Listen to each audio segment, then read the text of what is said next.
be making some chicken BLTs with some of our leftover challah bread, and we're going to make a cinnamon pumpkin coffee cake.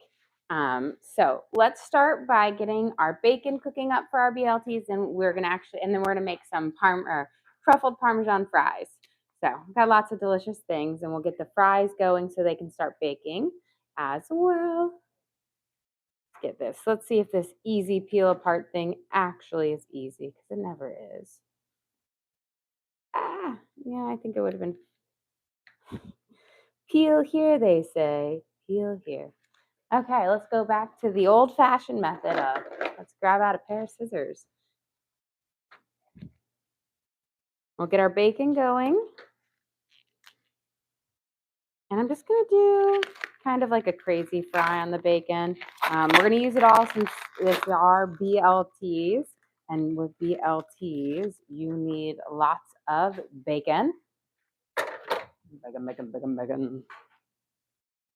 That was one of the things when I was at the, look at this bacon. It's not even held together in the middle. I'm just going to break it so that we have, there we go. And we'll just have little pieces there. That was barely holding on. But that was something that was in the store completely. You know, they had lots of bacon and sausage. So I was like, kids, we're going to have a lot of bacon. I'm still hoping that we're going to get lots more snow. We've got about, like 2 inches right now. It's still kind of snowing off and on there. I'm hoping for more and more. I need it to really snow in and make it nice and cozy. Because I need my snowed in. I need a couple days of school canceled. We've got to get the true snow day effect here. We don't get a lot of snow down here. Okay. I've got my bacon all pretty much separated here for our little crazy fry. Let me give my hands a quick rinse.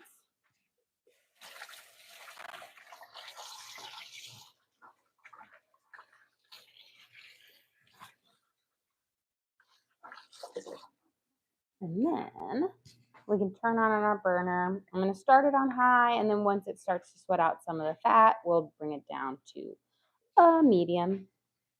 Okay, let's get our fries, our truffled fries prepping. I've got 3 russet potatoes here that we're going to cut up and do fries with. I made these a couple weeks ago, and they were everyone just absolutely loved them. They're so delicious on here. And they kind of remind me of one of my favorite little fries to get when I see at a restaurant. They're so delicious. So I have them because, I feel like a sandwich is, you can either have, chips or fries. Those both just work well with it.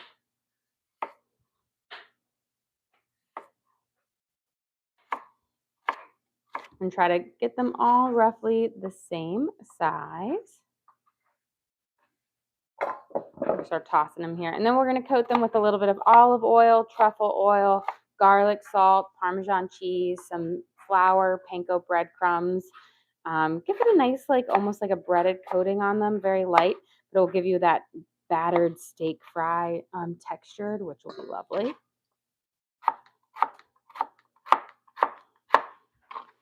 There we go. And get these. And then we'll work on our pumpkin coffee cake. So I'm going to take my pumpkin kind of muffin recipe, but change it a little bit. Instead of doing pumpkin spice, I'm going to do cinnamon, because coffee cake typically has like a vanilla cinnamon base in it.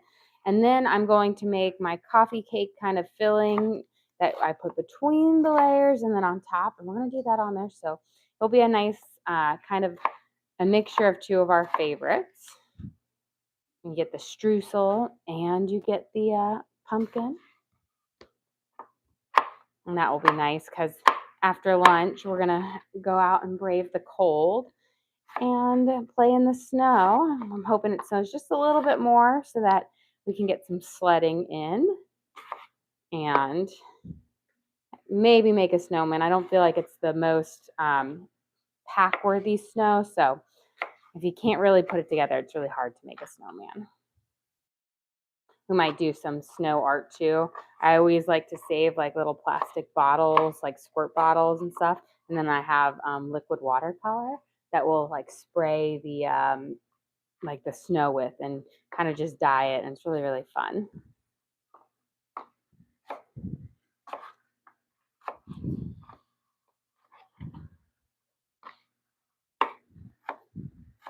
Okay. We've got our potatoes coated. Let me grab. I can hear the fat starting to sizzle down, so I'm going to turn my temperature down just a little bit to about a 5, and we'll give these a nice toss.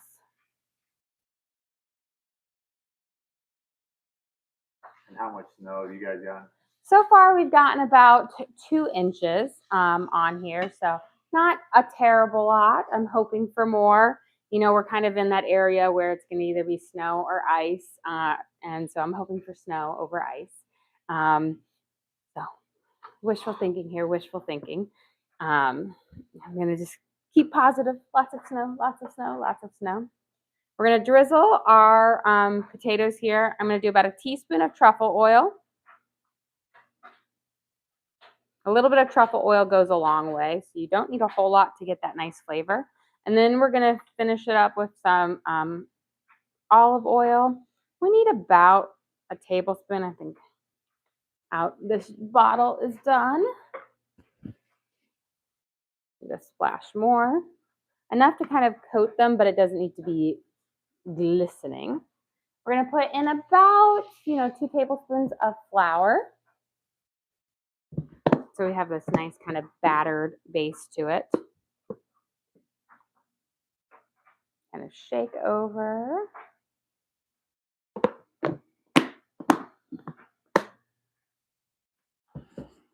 And then I've got a little bit of panko breadcrumbs. We're going to put in here about 2 tablespoons of those as well. Some garlic salt. Good sprinkle around. And a little onion powder.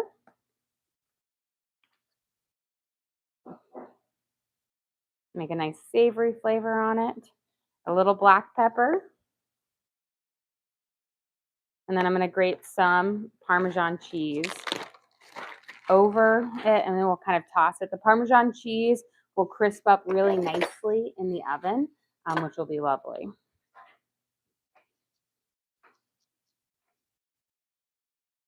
And then we'll give these a quick toss, and then we'll lay them out on our baking sheet, and then we'll pop them in the oven to start cooking. Since my pumpkin coffee cake is going to have to bake at 300, these will go in, start there, and then at the very end, we'll put our air fryer on to do the final crisping up. But this will allow them to get nice and soft in there, and then we'll crisp up the outer edge. Okay, we're going to go in there with our hands. And we'll toss all of our potatoes up with our delicious kind of seasoned mixture here. Make sure you really coat them up. You want each one to be kind of battered in it. So you're going to get your hands a little coated, but that is a-okay. So when they're done, they should look like that. And they almost have like a batter on them, like a light mixture. And that's where all that flavor in, but that's what's going to crisp up so nicely in the oven. It's going to give you that feel as if you've got deep fried French fries, but they're oven roasted.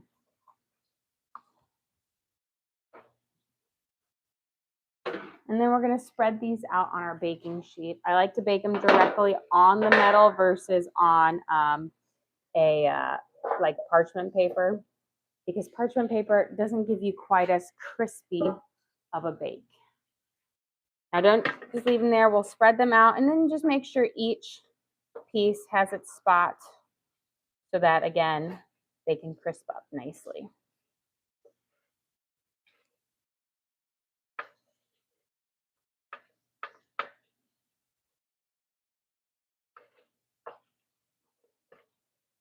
I'll spread these out. Do you ever deep fry your fries? I have a deep fryer, and whenever I get it out and I decide to do like a deep fried dinner where I'm making a lot of deep fried stuff, Then I typically will throw fries in with that, but I don't do it very often on there because it's a lot of oil you have to use, and you know, and I don't fry enough food to warrant keeping it there. So we do a lot of in the oven, which is with our air fryer setting on it. Okay, I'm gonna give my hands a quick rinse and then we can pop these in the oven.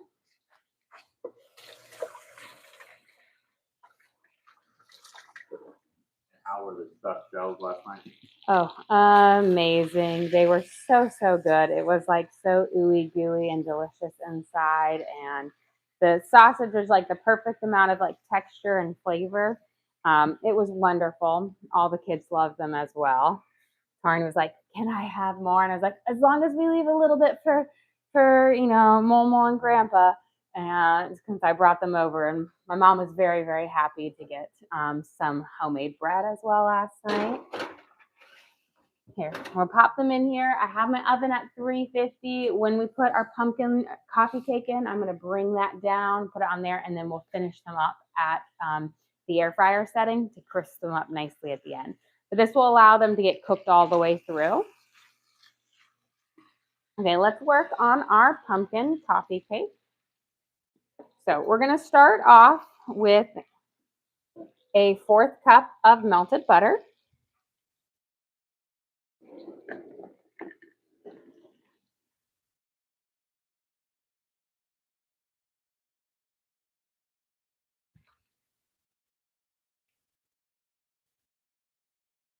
There we go. And then we're going to add in a 1/2 cup of our sourdough discard. So I fed up my sourdough this morning so we can whip up some more loaves today. So 1/2 cup. Let's see if we'll save it if I want to do any more discard. Yo has a question for you. What's for dinner tonight?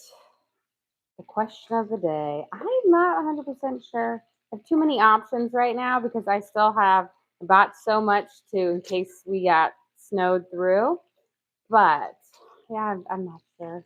I'm still thinking it through. Oh, I don't know. I have nowhere to be going tonight, but I am not sure what. Well, it depends on how much time, how much fun outside playing is, how cold it is. But I'm not sure. There's so many possibilities, but. And can you go over what discard is? Discard is so when you have making like sourdough, you have your starter, which is a mixture of fermented flour and water that's kind of been sitting on your countertop for a while. So here's one. I fed it this morning and it's already starting to bubble up. But when you feed it, you take out some of your starter in there, which is called discard. And instead of just throwing it away, you can use it in recipes like muffins, coffee cakes, all sorts of things. And it's absolutely delicious. And it's just a great way not to have waste. But essentially, it's a mixture of flour and water that's kind of got really great, good, healthy bacteria in it through the kind of fermentation process. Get our bacon here. Okay, I'm going to open up my can and we're going to add in a cup of pumpkin puree.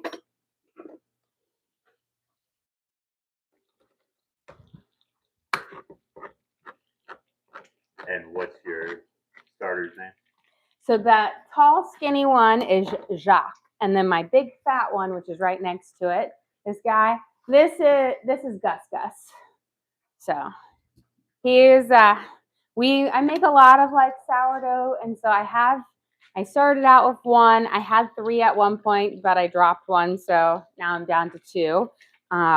But I like having them because I can feed them at different times, which means, I'll have discard ready or I can make bread depending on how much, if I need to make a lot of loaves of bread or not. We need 1 cup of pumpkin puree, which is about 2/3 of your can, I have found. Save that. We'll mix the pumpkin into our discard and our melted butter. And then we're going to add in 2 eggs. go. Oh, there it is. Making sure it didn't roll away. So 1 egg and 2 eggs. Do you ever combine the starters to make something? Sometimes I will mix them back and forth. They're all come from the same base. So if I find that I have too much in Jacques, where if he's too high, he goes into Gus Gus because they'll bubble over or they'll rise over. So they go back and forth a lot on there. So they're the same kind of batch. They're not 2 different flours or things. Sometimes I'll make a chocolate starter, which then I'll get another jar out for if I'm in the mood for making a lot of chocolate, either sourdoughs or discard recipes for it.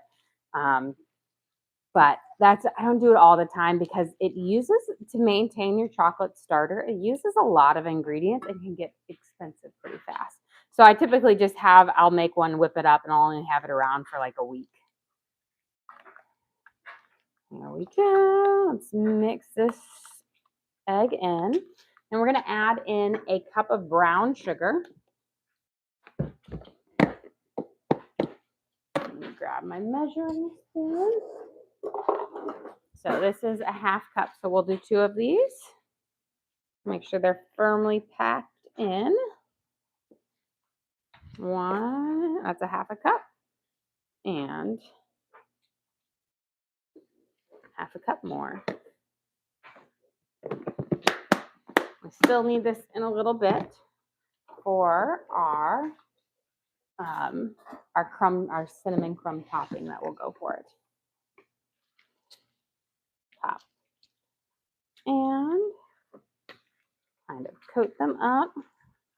Make sure we get that brown sugar mixed in. And then we're going to add in our salt, baking soda, and cinnamon. Now, a lot of times with my pumpkin muffins, I'll do a pumpkin spice or cinnamon with allspice cloves. But today I'm keeping it just cinnamon, so it's not competing with the cinnamon streusel topping, which also has a good amount of cinnamon in it. So kind of keeping it more mild there. We're going to add in a half a teaspoon of salt. We're going to do a heaping tablespoon of cinnamon on here. So if you wanted to do pumpkin spice, this is where you would do a tablespoon of pumpkin spice. And shake it off because we're also going to be using a tablespoon of cinnamon in our streusel topping. So lots of cinnamon in this dish, but it'll be delicious. A teaspoon of baking soda.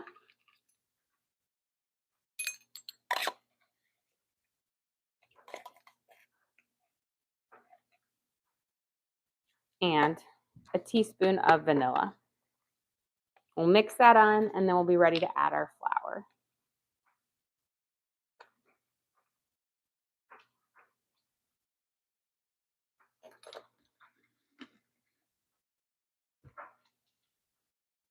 Yeah, question, what do truffle fries taste like? So truffle has a really unique flavor on itself that honestly it's really hard to kind of describe, but it pairs really well with garlic and parmesan.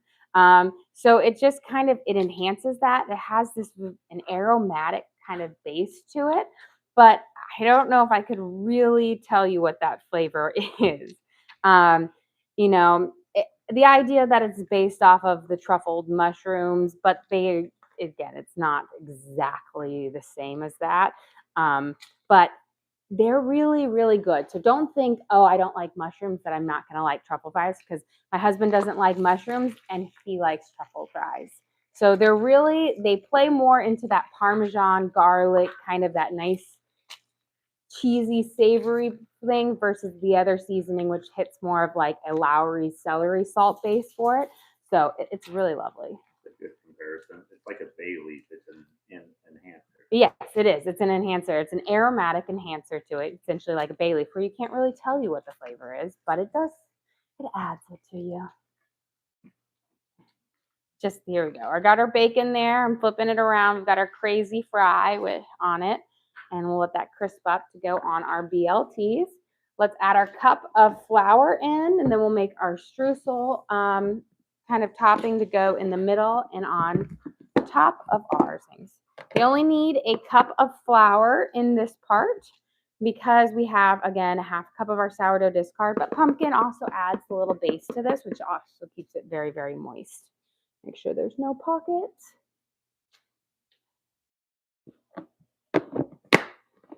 And because this is a butter base, just be careful not to over mix it. You want to mix it just until that white powderiness of the flour is mixed in to keep this a light and fluffy pumpkin loaf instead of dense.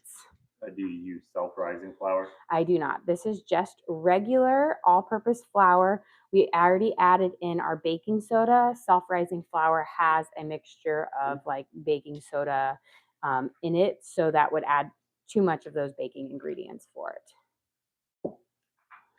There we go. And so make sure, don't worry, you want it lumpy and chunky. That is a good sign. Our bacon is just almost there. And turn it down just a smidge, kind of let it crisp up in that bacon grease. A lot of times I know when it's ready is when you get a lot of this white foam on the top of it. That's like the last of the moisture and the fat of the bacon crisping out. Okay, let's make our cinnamon crumb topping. We're going to start with a half a cup of melted butter. Grab a spatula because we don't want to waste it. Especially since butter was a premium at the store this week because everybody was one of those items that everybody bought up as well for the storm. And then we're going to add in a tablespoon of cinnamon, a cup of brown sugar. We'll mix that up, and then we're going to add in a cup of flour. So it'll be a nice kind of, that is not brown sugar, or that is not cinnamon. Let's do our cinnamon and then our brown sugar.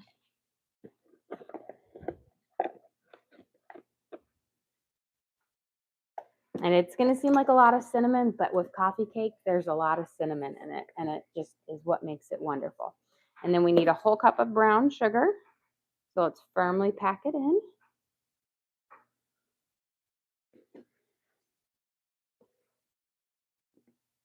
And I'm using light brown, but you could also use dark brown sugar if you want.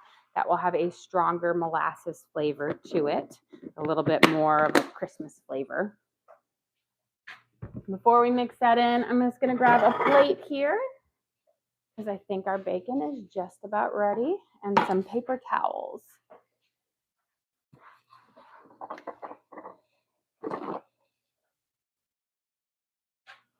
That way we can have our bacon resting, soak up that extra grease. Flip it over. See, these are looking pretty darn good.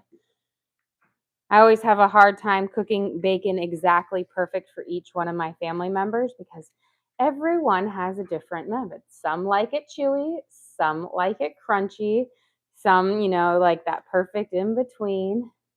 But I find with a crazy fry, you typically can hit all of the levels on it. If you're careful when you're leaving some closer to the outside when you're toasting, those outside ones will be a little bit more chewy, but your inside ones will be more crispy. So like my daughter who loves crispy, that's crispy. My other daughter who loves chewy, I've got a couple chewy pieces here. So I'm getting everybody, knocking them all off, but the majority are like everybody else in the middle. It's always the girls, they're the picky ones. The opinionated ones. My boys will just eat the bacon because it's bacon. The bacon does not need to go by the cameraman. I say we're having BLTs. We'll probably be having chicken sandwiches by the time we get there. Okay. Let's get our cinnamon, butter, and brown sugar. That cinnamon is going to make this a really rich color in here, which is going to give it that really beautiful kind of crumb thing. So mix this up. Always do this first before you add in the flour so that you can evenly get the sugar and the butter mixed together. There we go. And now we'll add in our cup of all-purpose flour.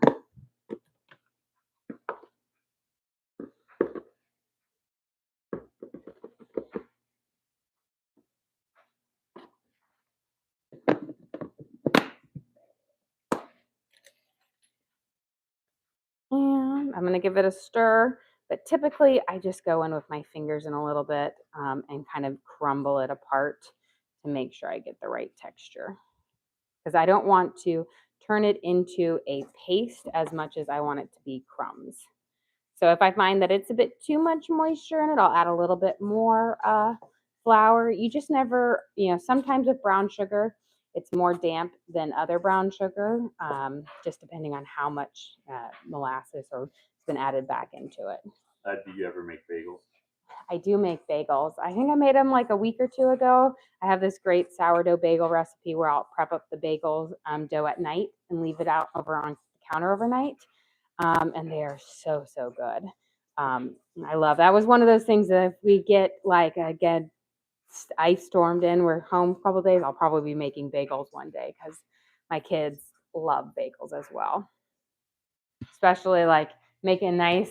There's two that I just love. It's the cinnamon crunch and the everything bagels. They just love those. And the Italian herbs and cheese one is delicious as well. Okay, let's get these loaves in so we can get them baking. I've got my spray. Spray each one of your loaf pans down really well. Now you can also do this in a, like, I want to say like a 9x9 or pan, but it will take a lot longer to bake up. So I like to do it, or I can do it in like a 9x13, which would give you a thinner one for it, but I like to do it in my mini muffin pans or my mini loaf pans because it gives you kind of like the perfect little serving and they bake up faster and are delicious. We're going to put a nice kind of scoop of our pumpkin batter in the bottom of each one. Don't fill it too much, otherwise you won't have enough of your batter to go on the top of it, and then you won't really have a nice cinnamon kind of swirl right through the middle of your coffee cake, which is like an essential part. It just adds up the flavor. Can you go over the ingredients for that batter? So this is based on my, my pumpkin kind of muffin batter. So I started off with a half a cup of my sourdough discard with a fourth a cup of butter, cream those together, added in 2 eggs and a cup of brown sugar. Get my hands real quick. And then mix those up. Then we added in a teaspoon of baking soda, half a teaspoon of salt, a tablespoon of cinnamon, a teaspoon of vanilla. Mix all of those up, and then you add in a cup of flour. So pretty simple, easy base recipe. Give this a good shake out. There we go. So you want to make sure you've got all of your bottoms kind of covered there. Then we're going to take our crumb mixture here and we're going to try to use half of it. And we'll sprinkle it over the top of each one of these because then we'll put our batter right back on top. But this is going to give you this wonderful cinnamon flavor. I always try to use my smaller crumbs in this part, and I save my bigger crumbs for the top because I like the bigger crumbs. Yeah, question. Do you make your own condiments such as dressings and sauces? I make my own like salad dressings all the time and tartar sauces and yum yum sauces. So several of my condiments I make my own of, but like, the classics like ketchup, mustard, those I do buy. I mean, those are just classics. But a lot of them, or if it's a specialty type things, I will make them myself for it. Except Chick-fil-A sauce. We're great lovers of Chick-fil-A sauce in our house. I always have to have a backup for the backup because if we don't have our Chick-fil-A sauce, it can be a tense moment between my boys. Who gets the last of it? Here we go. So we've got our base. We still have a good amount of crumb left over, which I like. So no more than half. You can do more, but no more than half. We're going to go back and we're going to scoop the rest of our pumpkin batter on each one. And then kind of even it out. So I'll do a little bit first and then we'll go back and even. Just want to make sure you have enough to put on every one, and then don't just over scoop and then realize, oh, I've got to borrow from some. It's easier to put less on each one first and then add a little bit more. because once it's touched that crumb topping, it's not going to scoop up as well if you have to remove some. Here we go.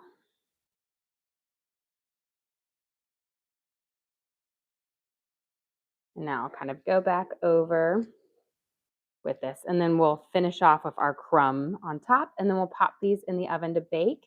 They're going to bake for about 22 minutes. Now, sometimes they take a little bit more, just depends on how thick each streusel topping you did. If you do one thicker than the other, then sometimes it takes a little bit longer to bake up. So 22 minutes to start. My pumpkin muffins typically only take 20 muffins, but the streusel topping is like an insulator, so it adds a little bit more to the baking time.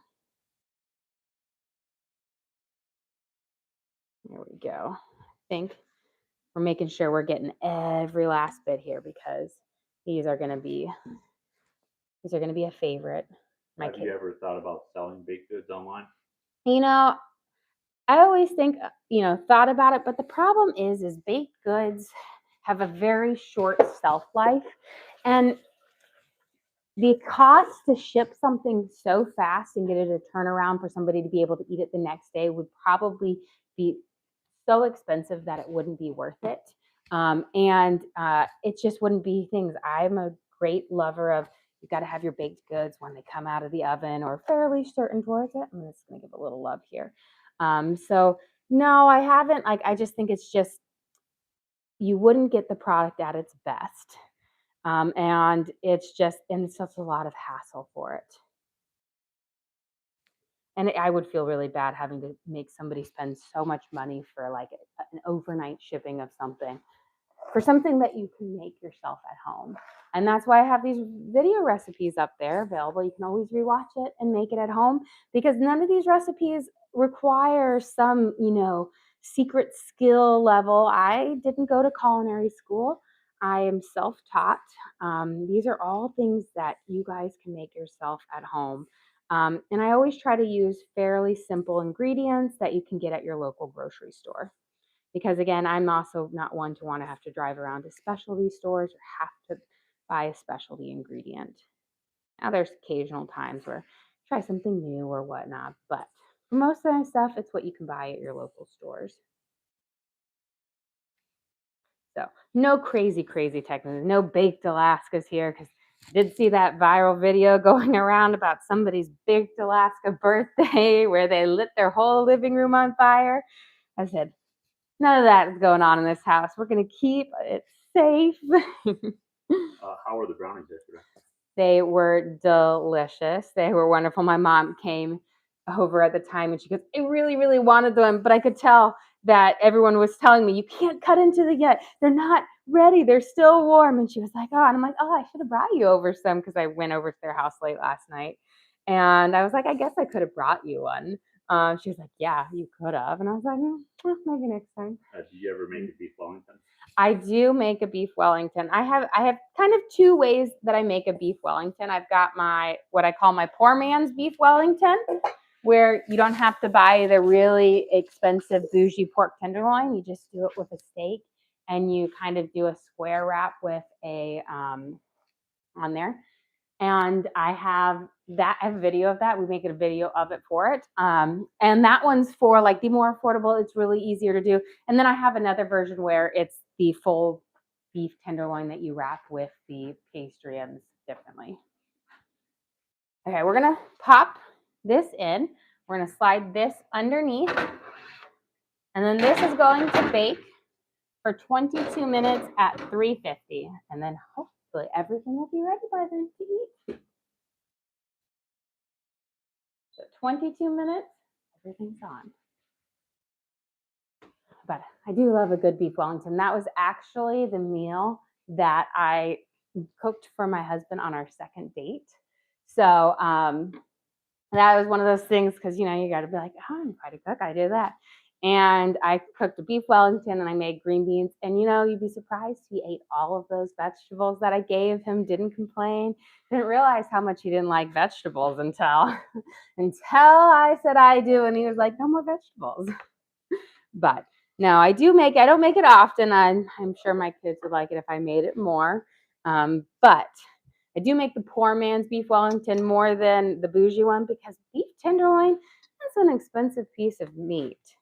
Let's get our chicken ready for our kind of our chicken BLTs. I've got 2 fillets here that I'm going to cut in half. That way we can put them on our sandwiches. We have enough some hollow bread left over there because I made like these 2 super loaves. And this will cook up a little bit faster. We're going to do a simple seasoning on these. I'm trying to cut against the grain, and then my husband's pointing at the bacon. He's afraid I'm going to take the plate away from him. We have a limited amount of bacon. It might need to disappear soon. Okay. It's already missing a good portion of it. He will have a baconless BLT. That's like we'd always cooking, and my stepdad would always steal like the food off the plates before they were ready. And I was like, that means you're not getting it on your plate. I'm going to make sure that your plate has less of it on it than everybody else's.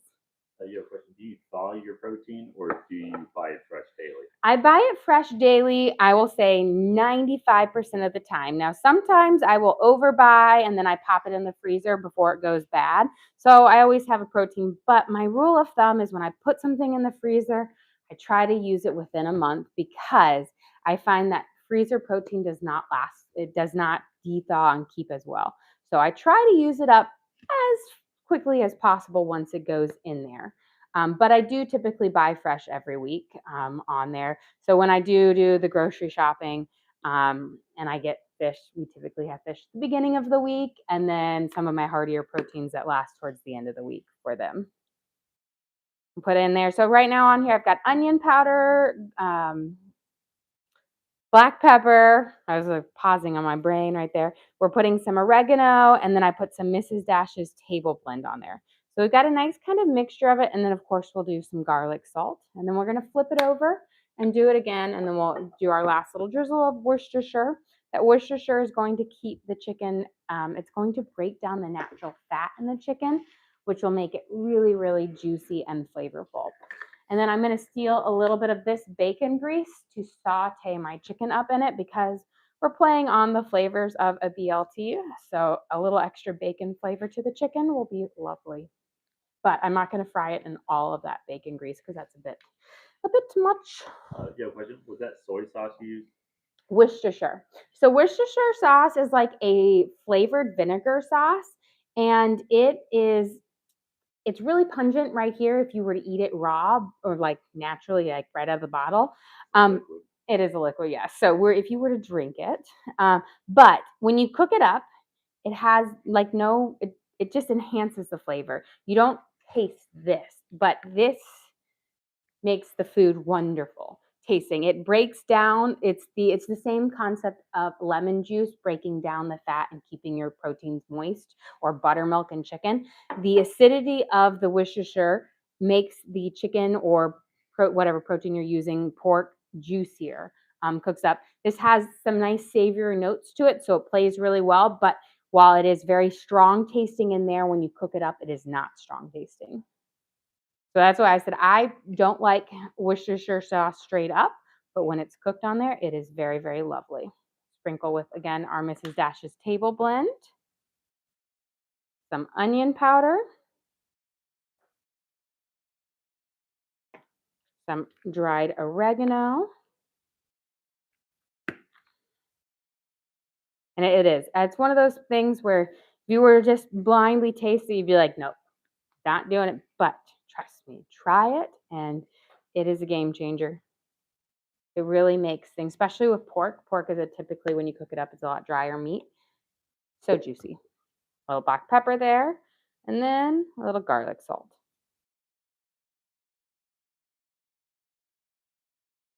Okay. I'm going to get my pan going here, heating it up, and then we're going to add in just a little bit of this bacon grease to kind of cook it up. And the nice thing of just pouring it in here, I shouldn't get any of those little bacon drippings in there that could, burn more. That should be good. That should be good for right now. If I need to add in for a second round, we can. Just enough to kind of coat the bottom of our pan, but again, we don't need a huge amount. Once my pan is nice and hot, we will drop our chicken on. But until then, let's go and prep up what we might need for our sandwiches.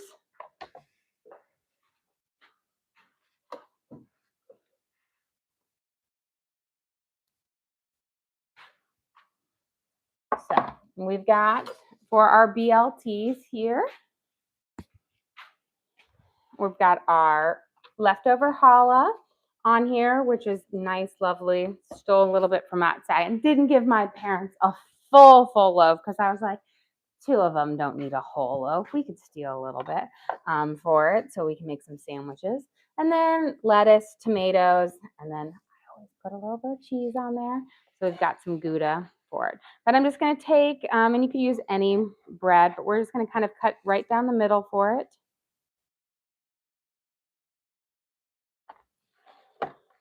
And then let me actually get my griddle pan out. Let me grab a trivet here to put this pan on. And then I'm going to get my griddle pan so I can put a little butter and toast up the inside of each challah. Because whenever I remember the first time I had a BLT, it was at my sister's husband's parents. They were big golfers, and I don't know if golfing and BLTs are an actual thing together, but I've just always put them together. But we went to, it was like at this small little golf course in the middle of Iowa, and we had BLTs there. I don't know if it's a thing and if I just made that connection myself, but we had it there, and allegedly. But we had them there, and apparently they ate BLTs all the time. And I had never had one before because my family, as I said, I feel like growing up, were either a sausage family or a bacon family, and we were a sausage family. They're like the best things ever. And I was like, I really enjoy this BLT thing. Have you ever had an MLT? Oh, good old MLT, mutton, lettuce, and tomato. Have not had an MLT. Not sure I would love an MLT. If you know, you know. Anybody get the reference? Let's see. It's from Princess Bride. Gotta love it. I was a show that I still remember the first time I saw that movie. I was homesick and our babysitter came and like she was watching me and she goes, I brought over a movie for you. And I was like, ooh, a movie. And she saw it because, in the movie, the kid's grandfather's reading to him because he's sick. And it was such a great movie. Here we go. Put a little bit of butter, toast these up, get my pan going here just a little bit. That is my kids' school system telling me they're probably closed on Monday. Already making the decision on a Saturday. Hasn't even gotten to Sunday. That is how, and people, I always say, people don't quite understand the crazy that we get here in the South. We buy up all the milk and bread and school's closed. School's closed for Monday already, guys. We got our 2 inches of snow. It's closed, but they're crazy here. And I think, people up north are like, oh, well, we get a foot of snow and it's no problem. I said, the main difference is up north, people are prepared for it. They have salt trucks, they have plows. We don't have those things here. I think they were just boasting how like Nashville just bought some more, things because I think we had a terrible snowstorm last year that shut everything down. So they're like, purchase some. A lot of times we would just rent them from up north whenever there was a big snowstorm. But we have, people don't really understand the geography of where we are in Tennessee, but we have so many hills everywhere. I live like 3 miles from my parents' house, and I have to go up a huge hill just to get to them. And so I was like, two huge hills just to get to them. And so it's one of those things where it's like, if you have no salt and there's your spatula, no salt, no plowing. The snow's packed down, and people don't know how to drive on it on top of that. It's a pretty deadly condition there. So, I mean, we already have accidents already being reported everywhere for it on there. So everybody's like, we're just hunkering down, staying in. But we've got our chicken. I'm dropping my chicken in here that we seasoned up. I'm cooking it in a little bit of that bacon grease that's left over from our bacon we cooked up. I said we had a whole pound of bacon, but I think we're down to a half pound. We'll warm these up. Yeah, I'm gonna move this a little bit farther away. I'm gonna put this nice and safe over here, away from. As those are toasting up, let's prep up our lettuce and our tomatoes to have on our sandwiches, which will actually be cut. These are huge. We're gonna probably make a couple sandwiches out of each one. Let's get our tomatoes. Let me get these crumbs off because I don't want crumbs on my tomatoes.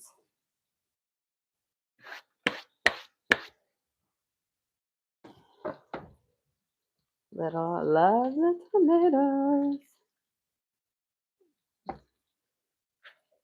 So we'll give them a quick rinse. Our 2 tomatoes here because it's in the name. You have to have them. My husband's like, you don't. You just need to have chicken and bacon on the sandwich, maybe cheese. That's what he calls his BLT. And I'm like, well, you're missing 2 of the letters. Okay, so we'll cut our tomatoes. Now, I always say if your knife ever slides on your tomato, that's when you know that it's not sharp. So, tomato skins are notoriously very, very slippery and on there. So, a dull knife is more dangerous than a sharp knife. And that's always when I know. Tomatoes, onions, and peppers. If I can't just effortlessly slice through them, that's when I need to sharpen them up. Now, it's not going to be I know sometimes you'll see those videos and they're like, you don't have to have it that sharp where it's like, your fruit ninja and it's going through in there. Just where it doesn't snag. And let's get our lettuce. Now, butter leaf lettuce. Yes, but romaine will work. Again, why I get heads instead of the bagged lettuce is because I have now heads of lettuce I can use for sandwiches. And, you could do it for lettuce wrap, but it's multiple things. Cut it up and you have salad. So buying a head, it's not just more economical because it's cheaper, but it has more uses on top of it. And it stays fresh longer. So we got a nice good sear up on there. Flip our chicken over. Good. Let them kind of cook through for it. And then I'm going to grab myself new tongs now that we did our first flip. I will say, if you have not made the used tongs in the kitchen before or have things, they're one of my favorite utensils to cook with.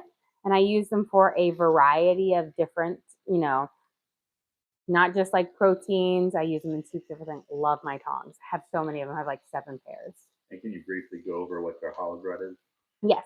So this is my quick challah bread that I made up last night. It's a simple yeast bread that you can make in an hour. And the trick is you actually use a bit more yeast in it than you would with a typical challah loaf to quicken up that proofing process. It kind of cuts it down in half. So I made 2 long loaves, each this length. Each one uses about a tablespoon of yeast in it, with some honey and a little bit of sugar in there, an egg, and we'll let it kind of do our rise. And then to get the really pretty braids, it is not a 3-piece braid like I do my hair. It's actually that's 4. I got to put my right number of fingers up. A 4-pronged braid. Now, a 4-pronged braid, it's a little bit tricky once things, but you have to just concentrate. You kind of start with it, going the same thing. You just add in another loop, and then you kind of go back and forth with it. But it will give you that really, really pretty kind of weave on it. 3 is just kind of bland. 4 gives you that prettier loaf to it. Okay, let's get our cheese. We're going to do a Gouda with this because Gouda is a nice kind of simple cheese, but I could also do a cheddar or whatnot. But I don't want it to compete with the bacon or the chicken.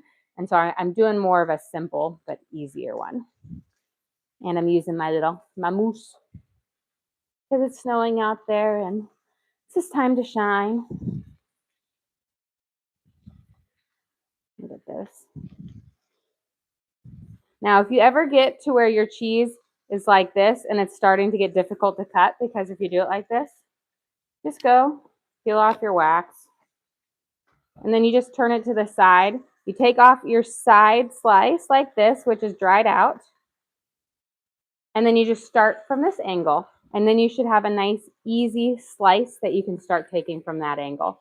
So you just have to just keep changing angles. Otherwise, you'll be going up like trying to like cheese scrape the slope on it. There's a method because it doesn't ever just come across perfectly. It always, because the way you're pulling your hand. Let's see how our chicken is going. Still needs a little bit more. We'll do a nice little flip over one last to kind of cook it up. I'm going to turn it down for this last little final simmer through. And then once that's cooked, we'll get ready to assemble our sandwiches for this. Let's see, let's go check our time. About 4 minutes left, so we're kind of got some really good timing here on it for our thing. Let me slide over there. We'll get, let's see. I think I'm going to need a little bit more cheese.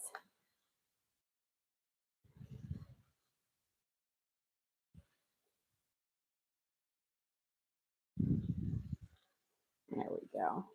That should be good on our cheese here. Now you can also put in your loaves or on your sandwich if you like mayonnaise, or you can make a nice little bougie mayonnaise where you mix in like a little pesto with the mayo to have a nice kind of full like little flavor to it. Let's get our bacon.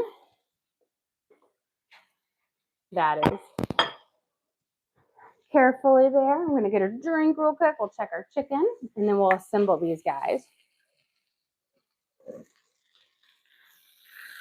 Okay, these are looking pretty good. Yep. That's good. I'm going to turn off my burner here. Check.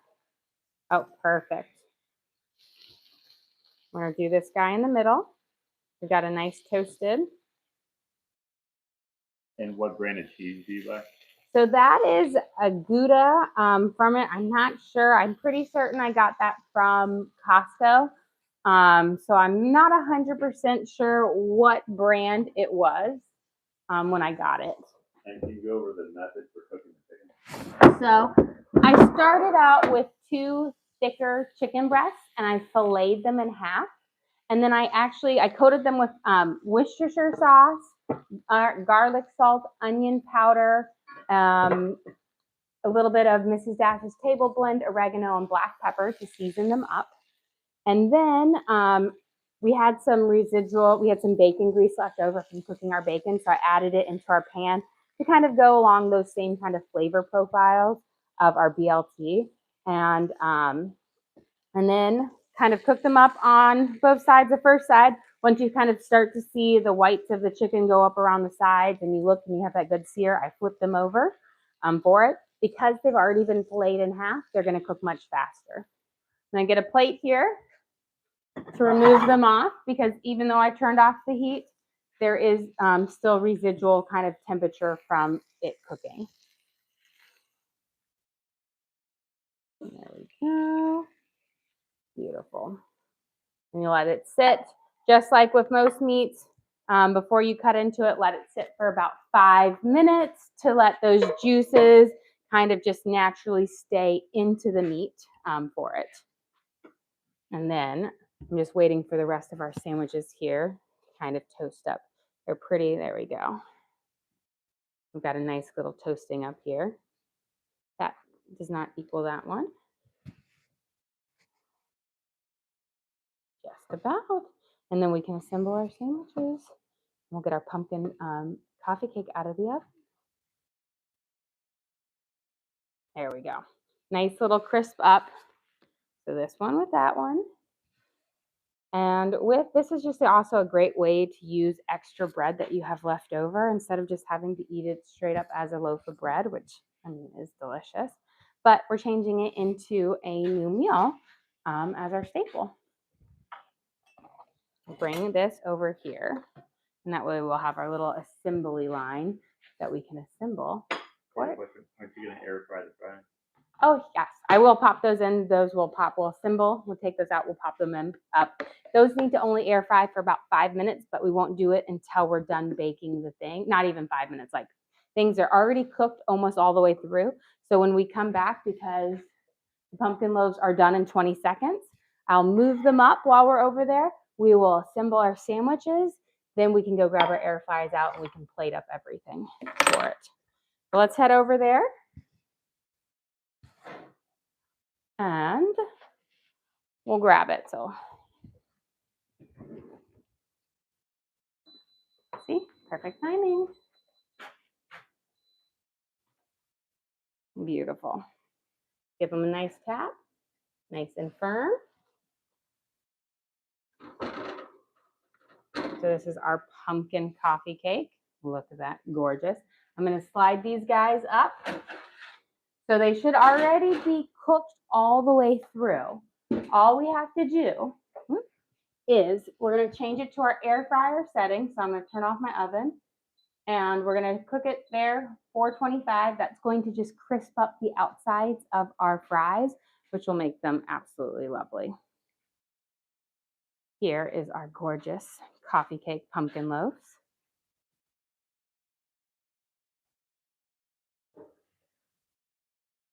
With our nice little streusel topping on the top. So we made our base pumpkin, our sourdough pumpkin base for it. And then we made our cinnamon streusel topping, which is a mixture of butter, cinnamon, flour, and brown sugar. We put that through after we put some of our pumpkin mixture down, then we scoop the pumpkin base on top again, and then we coated it with our streusel mixture. And it has just a lovely, it's just a perfect hybrid between pumpkin bread and coffee cake, because you get all of that goodness of the coffee cake, the crumb things, but instead of the cake base being a vanilla cake, it's a pumpkin base.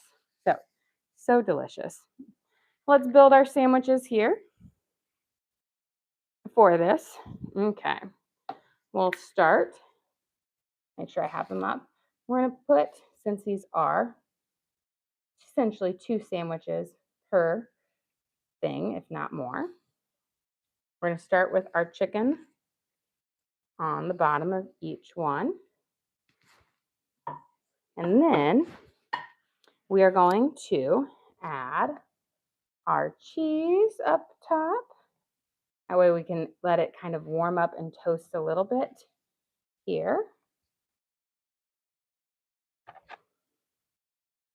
And then on top of our chicken, we've got our bacon, because this is a very important part of the BLT. So we've got our crazy kind of bacon on it.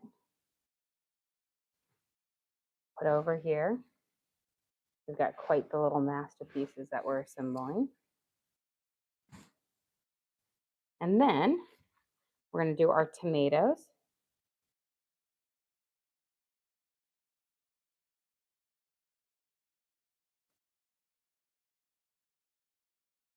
I put the tomatoes on here because you do it first before you do the lettuce. It protects the kind of things.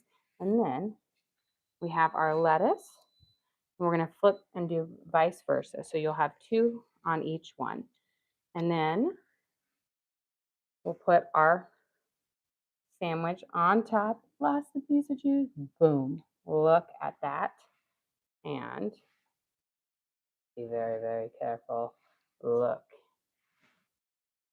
Now, I just need to have those special little toothpicks that go through with the little things, because this is not the most epic BLT chicken sandwiches ever on homemade challah bread with our bacon, sauteed chicken breast with those lovely spices, our homemade challah, the tomatoes, the lettuce. Perfect, perfect, perfect thing. And let's go grab our home fries out of the oven, since they should have their last little crisping up on there. It doesn't take long to get these crisp up because, again, we cooked them for over 30 minutes at that thing. They're just that final crisping up. Beautiful. And now you see we've got these lovely golden toasted edges. It's just a great way for them to be perfect. And then we can cut our sandwiches and we will serve everything up. Okay. Now let me grab our plate. Let me slide this out of the way first. Rotate this.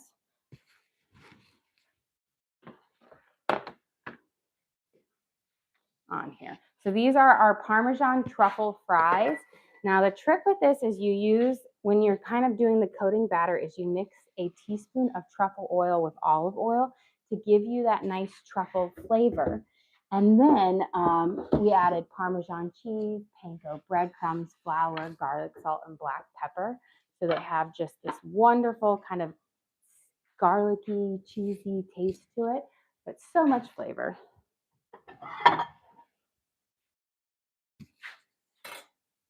And where do I have it? Yep. So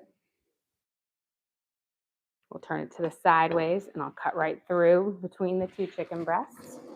And let me grab a spatula for our home fries. Toss these here, but look at these beautiful, crispy, crunchy edges on there. That is where you're cooking them up on the nice metal pan. Loki, we don't need to bark at everybody outside. Okay, let's get ready to serve up. This is, as you can see, a massive sandwich. More than one person could possibly eat. But we build it in one. And now we have two perfect little sandwiches. We've got our bacon, lettuce, and tomato sandwich with our sauteed chicken on here on our homemade challah bread. And then we're going to be serving this with our garlic, parmesan, and truffled fries that have just that wonderful hint of truffle oil on them, fresh grated parmesan cheese, and a little bit of garlic salt for that just savory and deliciousness. And then for dessert, we have our pumpkin coffee cake loaves. We've got our pumpkin base with that cinnamon swirl in the middle, and then the streusel on top for the perfect little touch of sweetness on this nice and snowy day. Well, guys, thank you so much for joining us here. Don't forget to like and subscribe. I try to do live cooking shows every single day, kind of show you what we're making for our family and hopefully teach you guys something along the way. Again, we do upload all of our videos to the link on our page. So if you ever want to recreate any of these recipes at home, you can just go to our page and search for what we made. Our homemade chicken BLTs with our pumpkin coffee cakes. And you can always watch and cook along with us again. We also have a link to our Amazon storefront that has all of our different cooking gears and gadgets on it. So I've got my cutting boards, I've got my griddle pans, my mini loaf pans, all the different things that I use in the kitchen I have in there for you guys to check out. But again, thank you so much for joining us here. Don't forget to like and subscribe.